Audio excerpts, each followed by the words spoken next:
Shocking confession from the woman behind Menglong's brutal death sparks public outrage. The confession that has just detonated across the internet has become the most explosive revelation in the entire Menglong saga.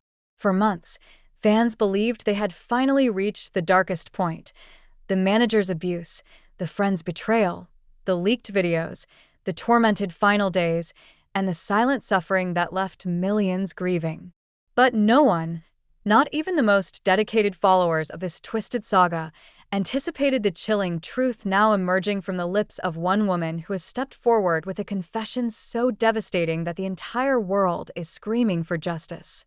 Her identity was initially hidden under legal protection, but her trembling voice in a leaked recording has shaken the nation harder than any scandal before it.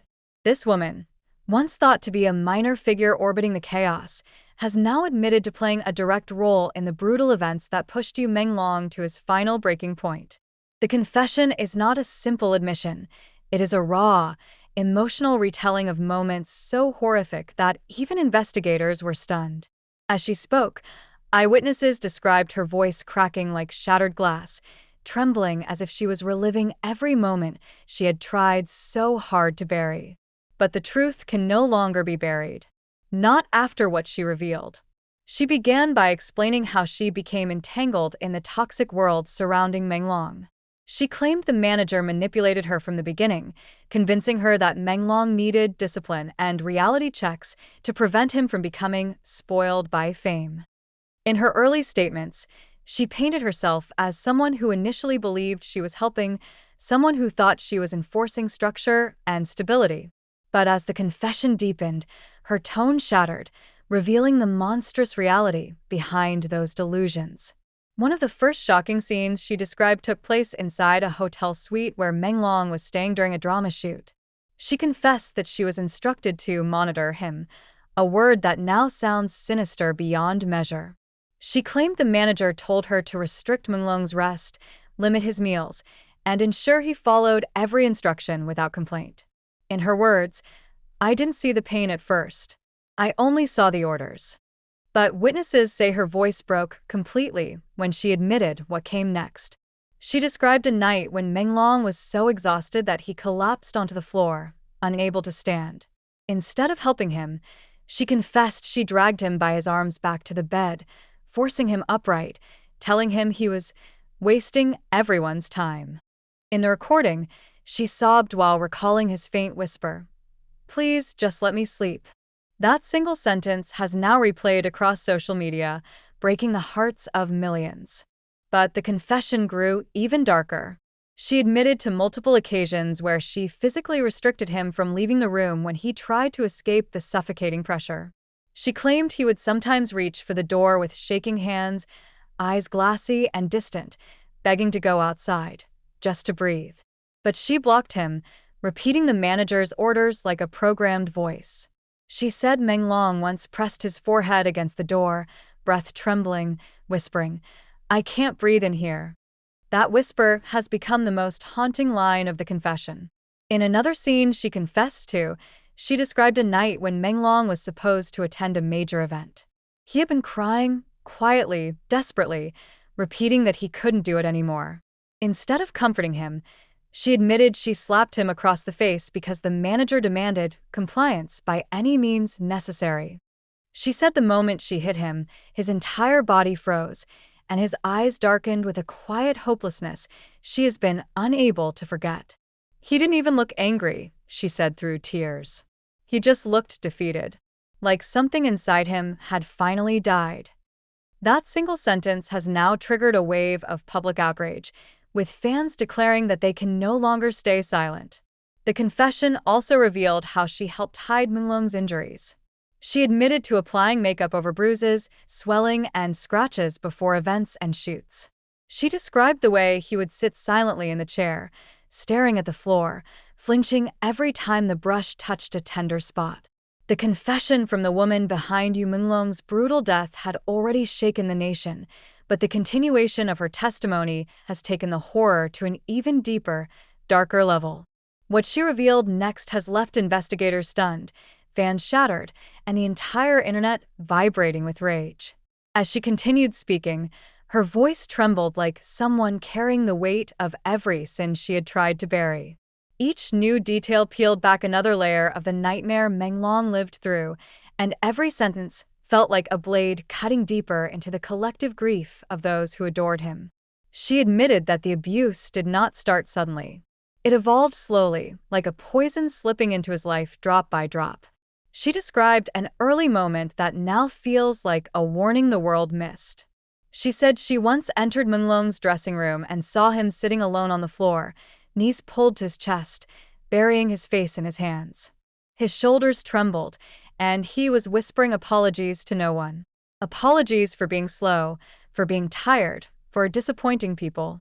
She said his voice was so weak that she thought he was rehearsing lines. But when she opened the door fully, he flinched violently, wiping his face as if terrified of being caught crying. She confessed that in that moment, she felt something was wrong, but instead of asking what he needed, she simply delivered the manager's message. That scene, now retold publicly, has become symbolic of how everyone around him ignored the most obvious signs. She continued describing how the manager manipulated her, twisting her perception until she believed that harshness was necessary. She said the manager told her that Menglong was too soft, too emotional, and needed someone to break him down so he could build himself back up. She admitted she believed it. She believed every word, and she acted on those twisted instructions without questioning them. But as she spoke, it became clear that she wasn't simply following orders. She had crossed lines no instruction could justify. She recounted a moment inside a cramped studio hallway where Menglong sat silently after a grueling rehearsal, eyes unfocused, head resting against the wall. She approached him with a schedule he was supposed to memorize, but when she handed him the papers, his hands trembled so hard he dropped them. Instead of helping him, she snapped at him, telling him he needed to pull himself together. In her confession, she said she saw tears forming in his eyes, but he blinked them away quickly, forcing himself to stand, bending down to gather the papers as if he believed he deserved every word she barked at him. She said she felt a sting of guilt but pushed it aside, hearing the manager's voice in her head. That moment, once meaningless, has now become one of the scenes fans replay in their minds, wishing someone, anyone, had stopped the downward spiral. But the confession grew even darker as she described how her involvement escalated. She revealed a shocking incident during a promotional tour. Menglong had been running a fever, shaking from chills, unable to hold himself upright. Staff members suggested canceling the event, but she, under the manager's directive, forced him to attend anyway. She pushed him into the car despite him nearly collapsing. Inside the vehicle, he pressed his forehead against the cold window, trying to steady his breathing. She said she told him to stop acting weak, even though she could see the sweat dripping down his face.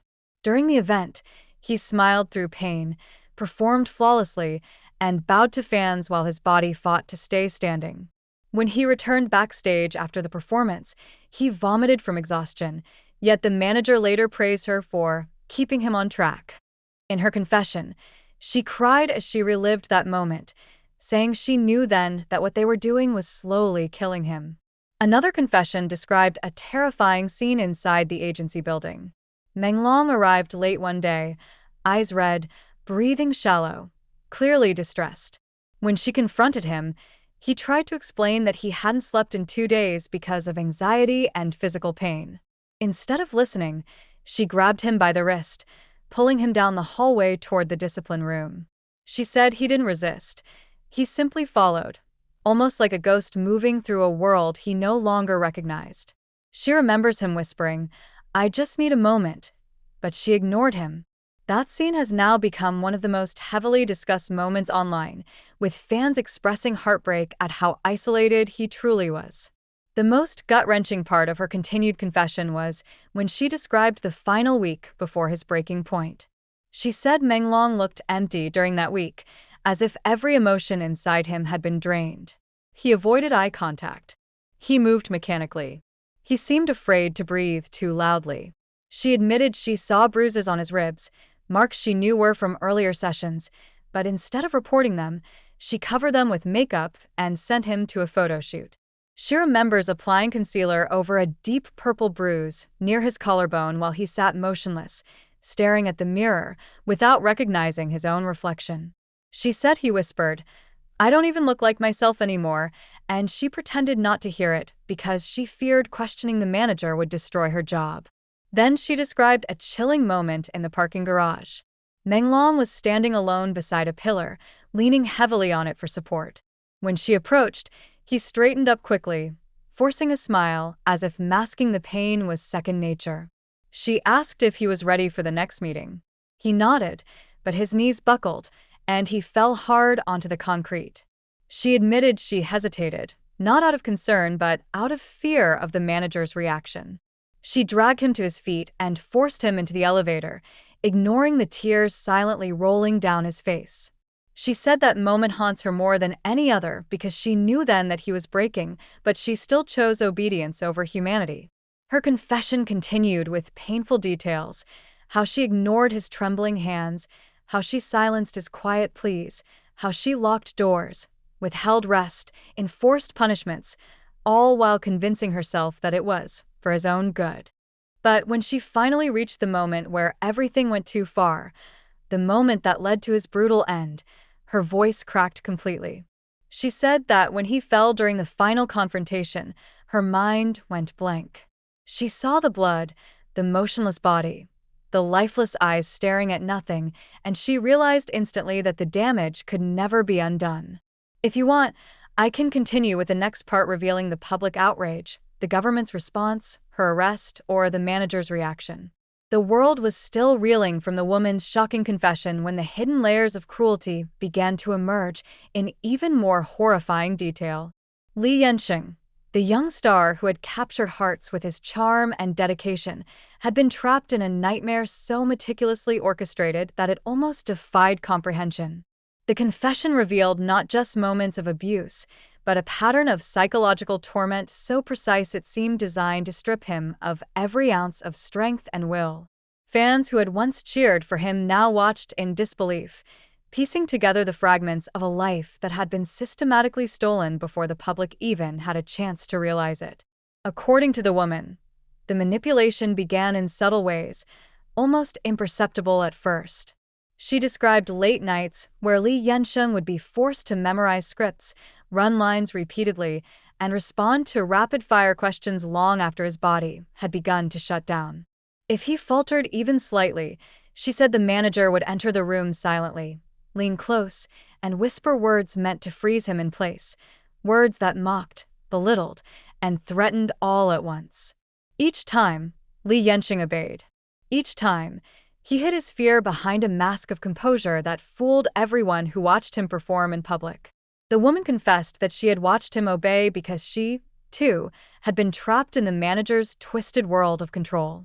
She admitted that fear had made her complicit in a nightmare that grew darker with every passing day. She went on to recount a night that has now become one of the most infamous moments in the story.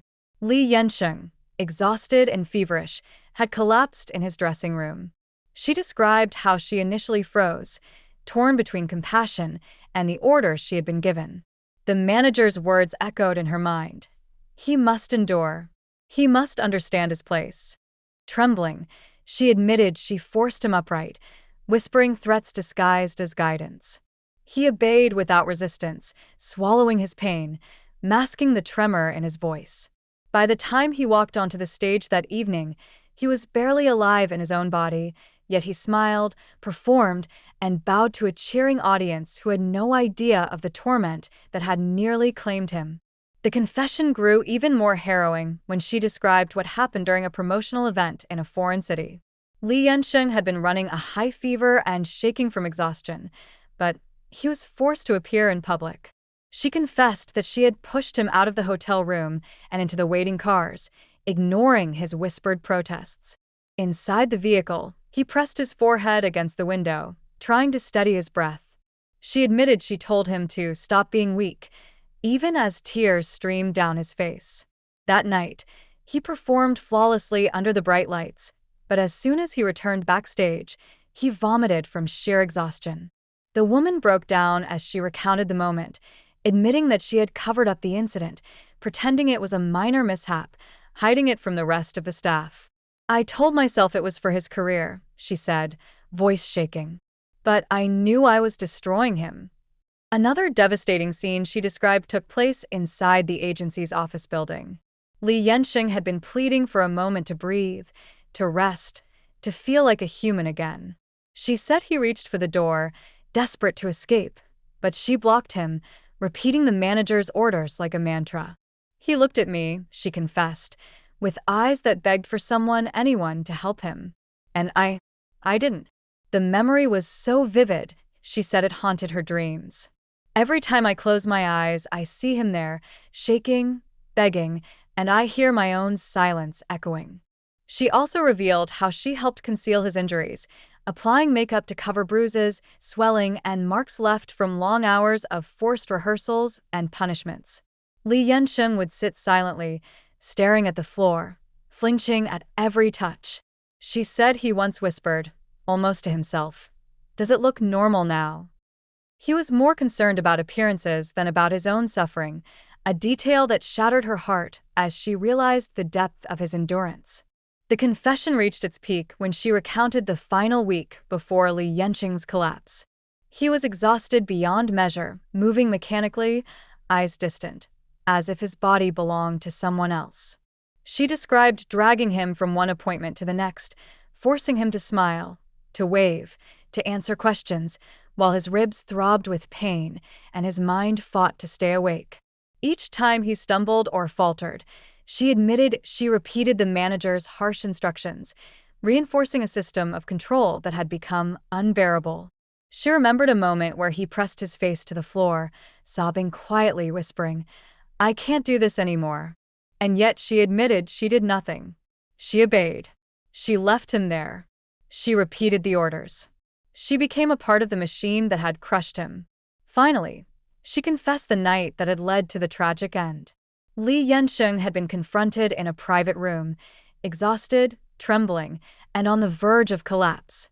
She said she shouted at him, dragged him by the arms, and forced him to stand when his body had refused. He didn't resist. He simply looked at her, eyes hollow, whispering, "Please just let me rest." That whisper, she said, will haunt her for the rest of her life. She realized in that moment that she had crossed the line, that the system she was a part of had destroyed him, and that nothing could undo the damage. The public outrage following her confession was immediate and overwhelming. Fans flooded social media, demanding justice, calling for